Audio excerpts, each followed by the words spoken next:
This is Capital Logic. Today we are breaking down Patagonia, Patagonia, how telling customers not to buy their jackets accidentally triggered massive financial growth. If this is your first time here, subscribe and hit the like button. It helps us keep making these breakdowns. Let's get into it. In 2011, Patagonia, ran an ad telling customers don't buy this jacket on Black Friday, yet their sales increased by 30% the following year. It sounds counterintuitive, doesn't it? This wasn't some marketing fluke. It was a deliberate strategy that unlocked massive financial growth for the company. Stay until the end. I'll break down 3 lessons from Patagonia's playbook you can apply to your business this week. If you want business breakdowns you can actually use, hit subscribe and the bell. They say the best marketing doesn't feel like marketing at all. But what if the best marketing actually told you not to buy? That's precisely the audacious gamble Patagonia took. And the results, well, they rewrote the rules. It was Black Friday 2011, a day synonymous with consumer frenzy, doorbuster deals, and the relentless push to buy. But amidst the chaos, a full-page advertisement appeared in the New York Times, featuring Patagonia's R2 jacket. Its headline? A stark, almost confrontational command, don't buy this jacket. Imagine the boardroom debates that must have preceded this. On the biggest shopping day of the year, a company explicitly telling its potential customers to not purchase their product. It was a move so counterintuitive, so utterly against the grain of conventional retail, that it bordered on commercial suicide. But Patagonia wasn't interested in conventional. The ad copy didn't just stop at the headline. It laid bare the environmental cost of that very jacket, detailing the resources consumed in its creation. Producing that R2 jacket, it revealed, required 135 liters of water, enough for 45 people daily. It generated 20 pounds of carbon dioxide, a staggering 24 times the jacket's own weight. This wasn't a subtle hint. It was a transparent, almost brutal expose of the environmental footprint embedded in every single item of clothing we buy. The message was clear: think before you consume. Consider the planet. Repair what you have. This wasn't just an ad. It was a manifesto. It was a direct challenge to the very engine of modern capitalism, launched from within the belly of the beast on its busiest day. And the world watched, intrigued, confused, and ultimately compelled. The campaign generated massive press coverage and earned media, dwarfing the cost of the single newspaper ad. Here's where the story takes a truly fascinating turn. You'd expect such an anti-consumption message to crater sales, wouldn't you? To send potential customers fleeing to competitors who were, actually trying to sell them something. But that's not what happened. Not even close. Instead, in the months immediately following the Don't Buy This Jacket campaign, Patagonia's revenue surged by approximately 30%. Think about that. Telling people not to buy led to them buying more. This wasn't a minor bump. This was a significant, almost unbelievable financial boom. Let's look at the numbers. In 2011, the year the campaign launched, Patagonia's revenue stood at approximately $400 million. By 2012, that figure had climbed to $543 million. And the momentum didn't stop there. By 2013, revenue continued its upward trajectory, growing by another 6% to $575 million. The Don't Buy This Jacket campaign, in its sheer audacity, contributed to generating an incredible $158 million in new apparel sales over just 2 years. This wasn't an accident. It was the market responding to authenticity. It was consumers tired of endless consumption and greenwashing, recognizing a brand that truly walked its talk. Patagonia wasn't just selling jackets. It was selling a philosophy, a commitment, a way of life that resonated deeply with a growing segment of the population.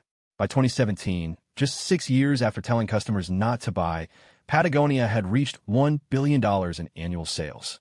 The campaign had cemented its reputation as a socially responsible brand, strengthening customer loyalty and attracting an entirely new cohort of values-driven consumers. Their marketing strategy, it turned out, succeeded precisely because it wasn't just a marketing strategy, it was an authentic reflection of their deeply held values. But to truly understand the seismic impact of Don't Buy This Jacket, you have to look beyond that single ad. Because that campaign wasn't a sudden pivot. It was the culmination of decades of unwavering commitment to environmentalism, a foundation of purpose that had been meticulously built long before 2011. Patagonia's mission statement isn't some corporate platitude, it's a defiant declaration. We're in business to save our home planet. This isn't a recent addition, it's been the driving force for decades. As early as 1985, Patagonia committed to donating 1% of its total sales to environmental groups through 1% for the Planet, an organization co-founded by Yvon Chouinard in 2002. Since then, Patagonia has donated over $150 million to environmental groups through this commitment. This wasn't a one-off charitable gesture. It was a fundamental part of their business model, baked into their DNA. Their environmental leadership extended far beyond financial contributions. In 1993, Patagonia became the first company to manufacture clothing using polyester sourced from recycled bottles. This was long before recycled materials became a marketing buzzword. They were pioneers, often taking risks that conventional businesses would shy away from. A prime example, in 1996, Patagonia made the bold decision to switch to 100% organic cotton for its products. This was a risky move at the time, significantly increasing supply costs. But it was a calculated risk, one that ultimately enhanced brand trust and the perceived longevity of their products. This deep-seated commitment continued to evolve. In December 2011, the same year as the Don't Buy This Jacket campaign, Patagonia became a certified B Corporation, committing to high standards of social and environmental performance. The following year, in 2012, they became a California Benefit Corporation. Their B Impact score was an impressive 166 out of more than 250 possible points, well above the 80-point certification threshold and the median score of 51 for typical businesses. These weren't just labels, they were verifiable proof of their dedication. And the actions kept coming. In 2016, Patagonia pledged 100% of its Black Friday sales, yes, on the very day they once told you not to buy, to environmental organizations, totaling $10 million. This quadrupled their initial estimates. Then, in 2018, they took $10 million they received from President Trump's 2017 tax cuts and donated it entirely to environmental nonprofits. These weren't small gestures. These were multi-million-dollar commitments, year after year, demonstrating an unwavering dedication to their stated purpose. This long history of authentic environmental action created a reservoir of trust with their customers. When the Don't Buy This Jacket ad hit, it wasn't seen as a cynical marketing ploy. It was seen as Patagonia being Patagonia, consistent, principled, and genuinely committed to its values. This history is crucial because it explains why the ad worked. It wasn't just a clever stunt, it was an extension of who they fundamentally were. But their commitment to reducing consumption didn't stop at just telling people not to buy new. They also provided solutions for making what you already own last longer. But Patagonia's commitment to its mission didn't stop at a single advertising campaign. It extended deep into their operations, transforming how they viewed their products and their customers' relationship with them. In 2013, Patagonia launched a program that would become another cornerstone of their counterintuitive strategy, Worn Wear. Think about it. Most companies want you to buy new things constantly.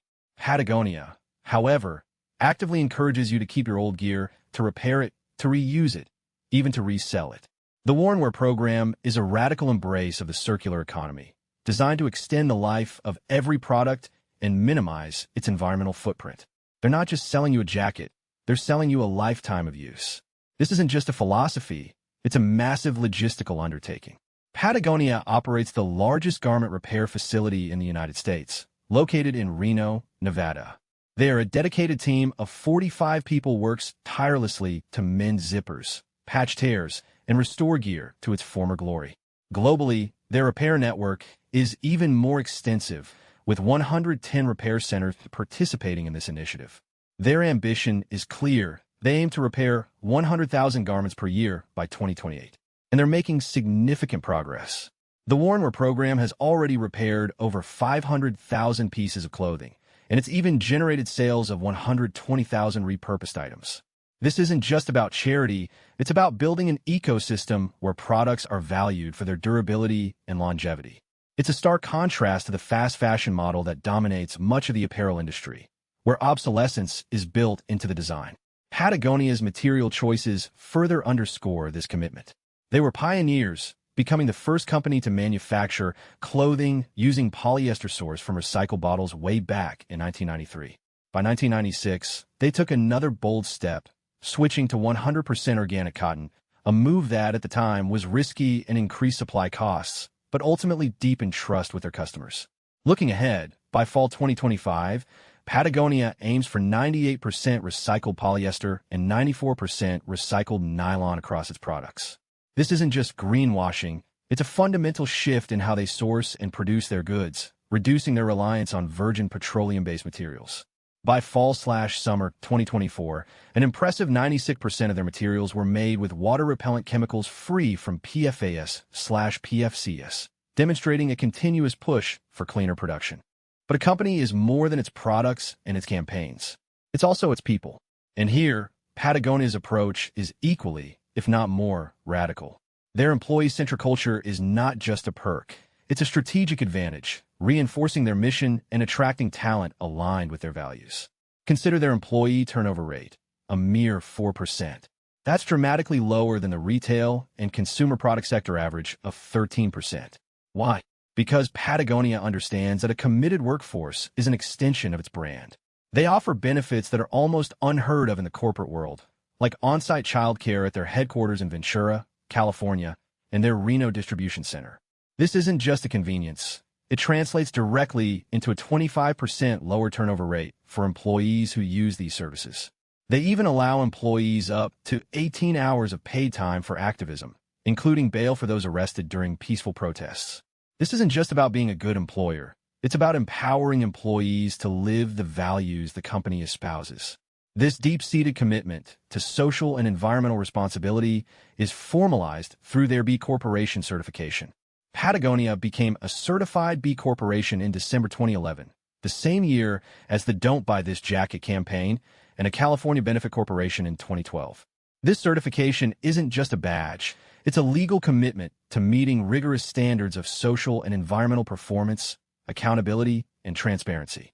Their B Impact score of 166 out of more than 250 possible points is well above the 80-point certification threshold and significantly higher than the median score of 51 for typical businesses. It's a testament to their holistic approach to business, where profit is intertwined with purpose. And then, in 2022, Patagonia made a move that truly stunned the business world, a move that solidified its ultimate dedication to its mission.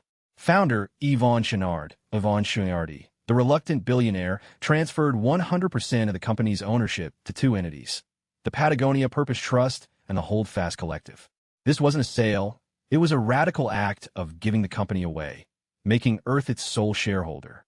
Under this groundbreaking structure, 100% of the company's non-voting stock was transferred to the Holdfast Collective, a non-profit organization. The Patagonia Purpose Trust received 100% of the voting stock. The directive is clear. All profits not reinvested back into the business are to be used to fight climate change and protect undeveloped land around the globe. This means the Holdfast Collective is expected to receive approximately $100 million annually from Patagonia's profits. This wasn't a decision made lightly. Chouinard, who co-founded 1% for the Planet in 2002, had been committing 1% of total sales to environmental groups since 1985, donating over $150 million over the years. In 2016, they famously pledged 100% of their Black Friday sales to environmental organizations, totaling $10 million, quadrupling their own estimates. In 2018, they even donated $10 million they received from President Trump's 2017 tax cuts to environmental nonprofits. This latest move, however, transcends all previous efforts. It fundamentally redefines corporate ownership and responsibility.